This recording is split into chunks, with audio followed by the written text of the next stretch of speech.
Good morning, students. Welcome back to the online sessions of Maths class now. I hope you and family will be safe in this pandemic situation. So I request you to use your home and stay safe. Just don't go unnecessary outside your homes. Avoid to go into the crowded places. Always be use a mask and sanitizers with you when you are off outside your homes. Always wash your hands within 20 seconds specific time of interval. Students, let me start with our topic what we have to study on today's syllabus. We have to discussing about lines and angles. In the previous part of lines and angles, we just discussing about how the lines that should intersect each other, how they can be produced, the formation of linear pair of angle, corresponding angles, alternate angles, as well as the interior angles. These are the topics that we discussing on to your previous lectures. Today, we will discussing more ahead of a form of exercise 6.2. On that we have today we discussing, in which most of we will use the interior angles and the alternate angles concept. In which today we will start the exercise 6.2. Actually, we have to moving on to the exercise 6.2. Let me start the first question of the exercise 6.2. Now, if you see that in your textbook, if you see that the exercise 6.2, there is a one figure is given AB and CD. Like this type of figure is given AB and CD, and this is the one line as a part of the intersection A, B, C and D. This is the one angle which is given 50 degree. This is the one angle which is given 130 degree. This is the Y and this is the X, right? And we have to find the value of X and Y.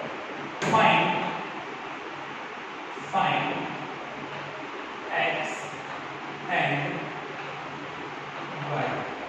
That we have to find X and Y. So generally explain that it can be said that if you observe the figure, generally if you see the figure, it can be observed that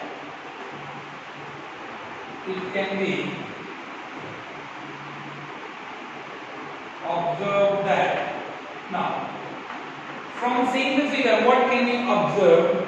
50 plus X is form a linear pair of angle. See that? It's a form a linear pair of angle. 50 plus X that forms a linear pair of angle. So 50 plus X is equal to 180 degree because we form a linear pair. Because it forms a linear pair of angle. So therefore, X is equal to 180 degree minus 50 degree. So X is equal to 130 degree. You get the value of X equal to 130 degree. Also, Y is equal to 130 degree. Y is equal to 130 degree because it's a vertically opposite angles. Vertically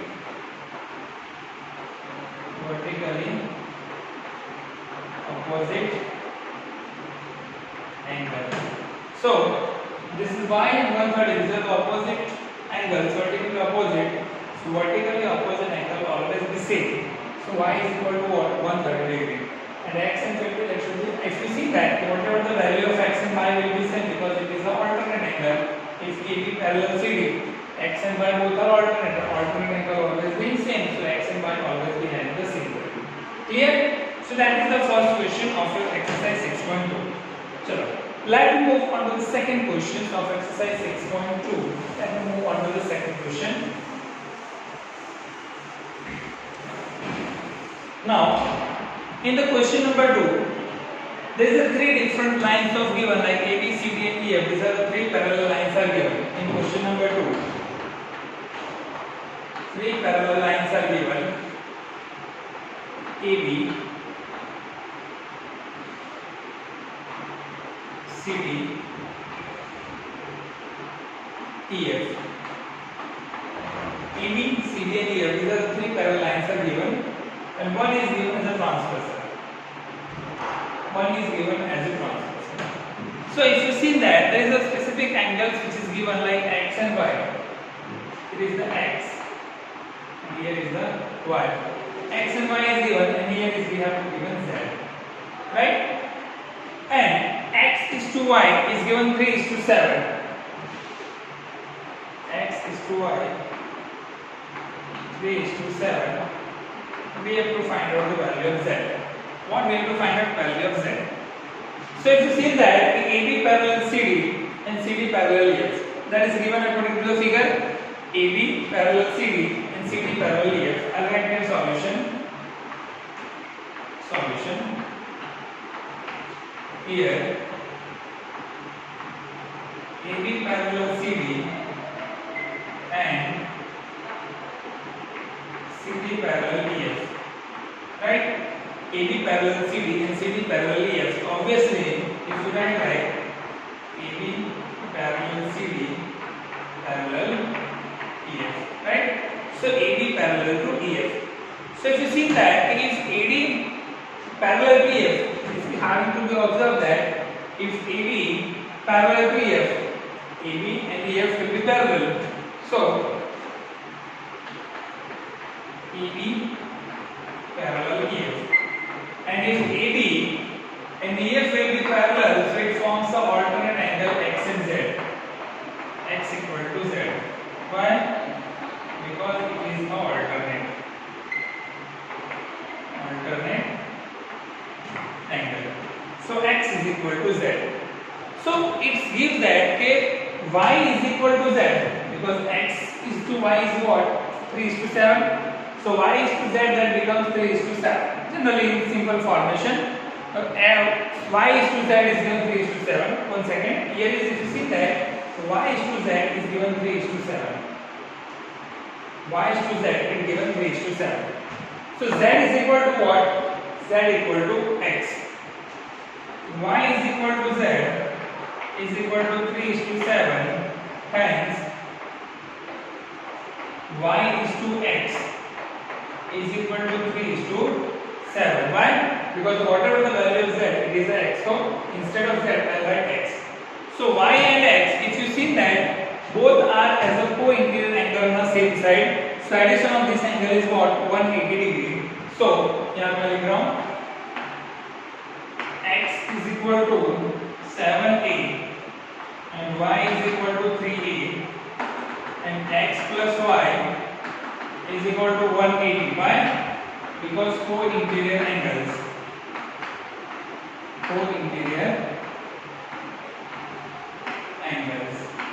It's a co-interior angles. So x plus y is what? 7a plus 3a is 180. So therefore tan a is equal to 180. So a is equal to 80. So x equal to 7 into 80 and y is equal to 3 into 80. Right? So if we have to observe that 18 sevens are 126 and 18 threes are 54. So whatever the value of x is equal to 126 and y is equal to 54. That is the answers of having of x and y. So if we have to do implementation, we have to find out the value of z. We need to find the value of z. So z is equal to what? X. Now z is equal to x. So z is also 126 degree. So what is the value of z? That is 126 degree. Right?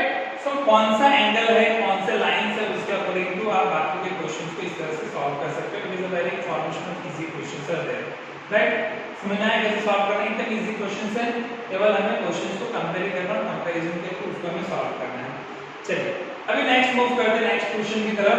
That is the implementation of question number 3. Question 3 की तरफ move करते हैं. Exercise 6.3 question number 3. Solve करने के लिए सबसे पहले तो फिगर दिया है, उस फिगर को आपको आइडेंटिफाई करना पड़ेगा कि फिगर क्या है, कौन सी वैल्यू फाइंड करनी है और उसके लिए मुझे कौन से एंगल्स को कंपेयर करना है, वो हमें कंपल्सरी ध्यान रखना पड़ेगा, तभी हम इस क्वेश्चन को इजीली फाइंड कर पाएंगे. Right? So let me move to solve on question number 3. Let me move on to the solving question number 3. Question number 3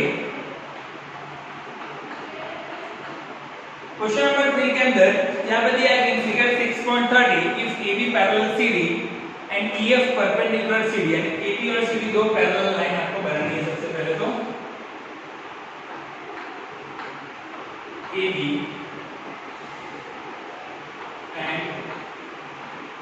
CD, AB parallel to CD। अब यहाँ पे परपेंडिकुलर फॉर्मेशन बनाना है EF का, बना देते हैं यहाँ से EF, right, EF formation perpendicular. और यहाँ से सेक्शन हमें बनाना है जो इंप्लीमेंट करेगा फॉर्मेशन ऑफ GE ऐसे G, ठीक है। अब इस क्वेश्चन के अंदर ऑलरेडी क्वेश्चंस में आपको दिया है कि GED is equal to GED आपको दिया 126 का, angle GED is given 126, GED is given 126 degree, angle GED 126 का दिया है और हमें क्या फाइंड करना है, GEF और FGE, GEF और FGE हमें फाइंड करना है, GEF और FGE, ये दो एंगल आपको फाइंड आउट करना है, GEF और FGE, these are the two angles that you have to find out, GEF और FGE। उसके अलावा एक AGE एंगल भी आपको फाइंड आउट करना है, angle AGE that also you have to find out। Now next we have to moving on to the solution, कैसे solve करेंगे। फर्स्ट ऑफ ऑल यहाँ पे आपको दिया है कि AB और CD दोनों कौन से लाइंस हैं, पैरेलल लाइंस हैं, AB पैरेलल टू CD, और ये जो EF है वो परपेंडिकुलर किसके, CD का। तो जो क्वेश्चन दिया उसके हिसाब से आप लिखते हो here AB parallel CD and EF perpendicular CD, okay. AB और CD दो पैरेलल लाइंस है हमारे पास, और EF जो है वो CD के परपेंडिकुलर है, और उसके साथ GED आपको दिया है 126 का, GED कौन सा एंगल, ये वाला एंगल GED, ये ऑलरेडी 126 कर दिया है। अब आप देखेंगे कि ये जो एंगल GED है, GED उसके अंदर आप EF को उसका बाइसेक्टर ले सकते हो, EF is called as a bisector. तो दो एंगल्स बनेंगे, एक बनेगा GEF, क्या बनेगा GEF, और दूसरा क्या बनेगा FEB। ये दो एंगल्स का एडिशन इज इक्वल टू क्या होगा, GED होगा। हम लिख देते हैं, so therefore angle GED is equal to angle GEF plus angle FEB, right. अभी FED ऑलरेडी हमें दिया है, कितने डिग्री का FED हमारे पास, 90 डिग्री का है, 90 डिग्री का ऑलरेडी हमारे पास है, तो उसको यूज करेंगे। GED हमारे पास 126 है, is equal to GEF plus FED हमारे पास है 90 डिग्री, FED की वैल्यू हमारे पास क्या है, 90 डिग्री है। सो therefore angle GEF is equal to 126 degree minus 90 degree, so GEF आपको मिलेगा 36 डिग्री का, GEF हमें मिलेगा 36 degree, right.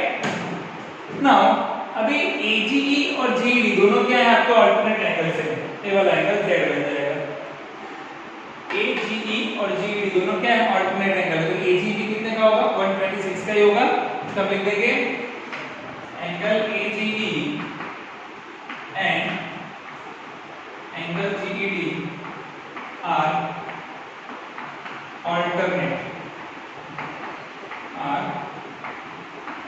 Alternate angle. So therefore angle AGE is equal to angle GED is equal to 126 degree. तो AGE और GED दोनों कितने के मिलेंगे आपको, 126 डिग्री के मिलेंगे। अभी कौन सा एंगल फाइंड करना रहा, FGE फाइंड आउट करना रहा आपको। तो AGE ये वाला एंगल, अब देखिए AGE राइट और FGE दोनों क्या है, और ये लीनियर कर्व एंगल है, तो दोनों का एडिशन कितना होगा, 180 डिग्री होगा। सो AGE और FGE is linear. Now angle AGE plus angle FGE is 180 because it is a linear। linear इसलिए क्या हो जाएगा, 180 हो जाएगा। AG आपके पास ऑलरेडी 126 डिग्री का है, FGE आपको फाइंड आउट करना है, FG is equal to 180, so therefore angle FGE is equal to 180 minus 126 is equal to 54 degree. तो AG आपको कितने का मिलेगा, AG will be 54 डिग्री, तो AG हमें मिलेगा 54 डिग्री का, ठीक है। केवल हमें फिगर आइडेंटिफाई करना है कौन सा एंगल एक दूसरे के रिलेटेड होगा, उसके थ्रू ही हमें इस क्वेश्चन को प्रूव करना है, क्वेश्चन को सॉल्व करना है। बाकी सारे क्वेश्चंस एकदम इजी हैं। चलिए अभी मूव मूव करते हैं क्वेश्चन नंबर 4 की तरफ। Let me move on to the question number 4। एकदम इजी कॉन्सेप्ट है, केवल हमें इसके रिलेटेड टर्म्स क्या है, कौन सा एंगल फाइंड करना है, कौन सा कॉरस्पॉंडिंग उसके लिए मैच करना है, वो समझ में आना चाहिए, तो ही आप आइडेंटिफाई करके उस सम को सॉल्व कर पाएंगे। Otherwise it is very difficult to solve the questions. अगर आप प्रॉपर्ली आइडेंटिफाई नहीं करते कि कौन सा एंगल मुझे यूज करना है, कौन सा कॉरस्पॉंडिंग मुझे यूज करना है, then it should be very difficult to solve. Now let us move on to the question number 4। Question number 4। अभी क्वेश्चन नंबर 4 के अंदर एक फिगर आपको दिया हुआ है, उसको PQ पैरेलल ST दिया है। PQ पैरेलल ST और एंगल PQR की वैल्यू 110 है और RST 130 है, तो हमें फाइंड करना है QRS। We have to find out QRS। उसकी जो फिगर है पहले वो ड्रॉ कर देते हैं यहाँ पे। क्वेश्चन नंबर 4 की फिगर पहले तो एक XY लाइन हमें ड्रॉ कर लेनी है यहाँ से, ताकि मुझे उसकी जरूरत होगी X और Y। XY is specific formation of line. वहां आपको हिंट दिया है, वो हिंट का आपको यूज करना है कि XY को पैरेलल आपको किसको ड्रॉ करना है, वो जो PS फॉर्मेशन है उसका आपको ST लाइन के पैरेलल ड्रॉ करना है। अभी क्या करना है, आप सेंटर में एक पॉइंट लेना है। सेंटर में पॉइंट कौन सा लेना है, R। वहां से दो अलग-अलग डायरेक्शंस के अंदर दो रेज से पास करने हैं, दो रेज पास करने हैं। यहां से एक नाम लेना है ऐसे, इसका नाम लेना है P, इसका नाम लेना है R, राइट। चलो R को लिया है, Q दे देते हैं, PQ। और यहां से एक नाम ऐसे देना है, इसका नाम देना है P और इसका नाम देना है S, राइट। यहां पे दो एंगल्स आपको ऑलरेडी दिए हुए हैं, ये 130 डिग्री का है, ये 110 डिग्री का है, ठीक है। और QRS आपको फाइंड आउट करना है, QRS हमें फाइंड आउट करना है। तो ये क्वेश्चन है एकदम इजी। पहले तो यहाँ पे कॉन्सेप्ट हमें यूज करना है एंगल सम प्रॉपर्टी का।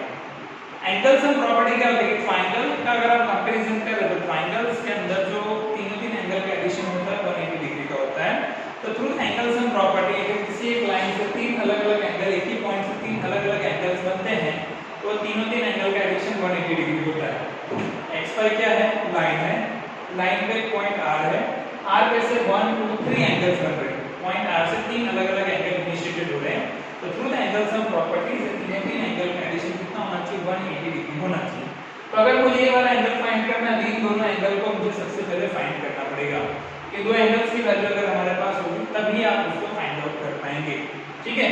तो आगे यहाँ पर इंप्लीमेंटेशंस लेंगे। सबसे पहले तो यहाँ पे एक लाइन आपने XY ड्रॉ की है, आपके बुक में नहीं है, आपको हिंट दिया है। तो line XY is draw parallel to the ST that is passes from R, okay.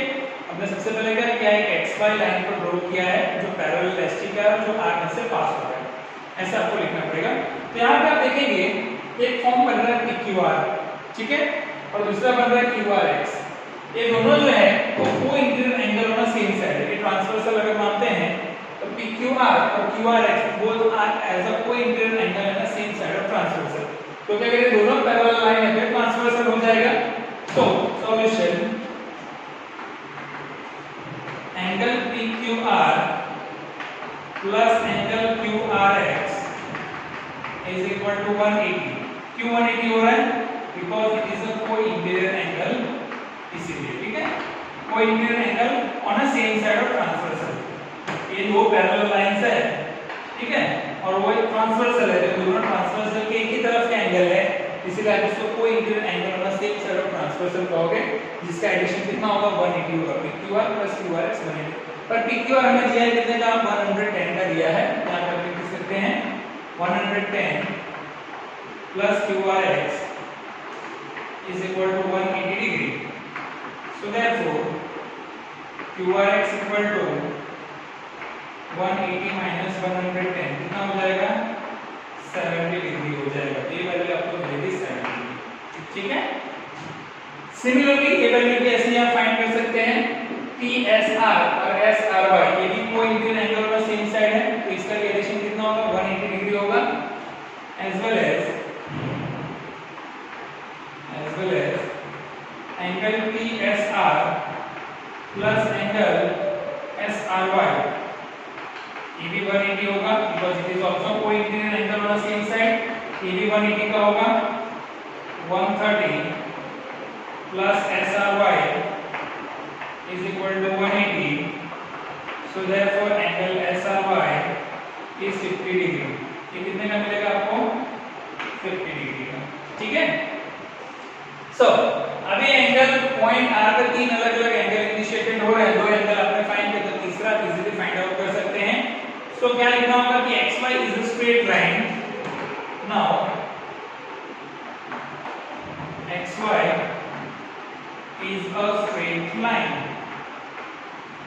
xy is a straight line. xy क्या आपका लाइन है, और xy जो लाइन है उस पे आप rq और rs दोनों क्या है, उसी पे स्टैंड है। rq और rs both are stand, rq और rs कहां पे है? उसी लाइन पे है। तो आप लिख सकते हो rq and rs stands on xy। ठीक है, लाइन xy पे। यहाँ से तीन अलग अलग एंगल बनेंगे, तीनों एंगल 180 डिग्री का होना चाहिए। कौन सा एंगल बनेगा? QRX। पहले तो QRX plus SRY plus QRS 180 degree का मिलेगा। तीनों तीन एंगल QRX 70, SRY 50, QRS वो आपको फाइंड आउट करनी है। तो आप लिख सकते हैं यहाँ पे 70 डिग्री है, ये हमारे पास 50 डिग्री है, plus QRS is equal to 180 degree. So therefore QRS is equal to 180 minus 120 is equal to 60 degree. QRS कितने का मिलेगा आपको? 60 डिग्री का मिलेगा। You can easily find the QRS by using a 60 degree. तो ऐसे कॉन्सेप्ट जो होते हैं वो एंगल से को इंटीरियर के कॉरेस्पॉन्डिंगली आपको कंपेयर करके सॉल्व करना पड़ेगा। सो ये दो पैरेलल ट्रांसवर्सल के हिसाब से को इंटीरियर एंगल में सेम सेट, ये भी को इंटीरियर एंगल में सेम सेट, उसके हिसाब से आप उसको सॉल्व कर सकते हो। राइट। सो यहाँ पे जो एंगल्स एंड प्रॉपर्टीज है कि स्ट्रेट लाइन पर QR और QS जो इंप्लीमेंटेशन करता है, तो एंगल R जो है वो तीन अलग अलग एंगल्स इनिशिएट करता है। तो तीनों तीन एंगल का एडिशन कितना होना चाहिए? 180 डिग्री होना चाहिए। तो पहले आपने दो एंगल्स फाइंड किए हैं और रिमेनिंग जो एंगल्स है आपने यहाँ से उसको इंप्लीमेंट किया है। ठीक है, चलिए एक लास्ट क्वेश्चन सॉल्व करते हैं, क्वेश्चन नंबर 5। आज के सेशन के लिए बस इतना रखेंगे। Let me move on to the last question, question number 5 from exercise 6.2। उसका एक क्वेश्चन सॉल्व करते हैं। That is the last question from today's session, question number 5।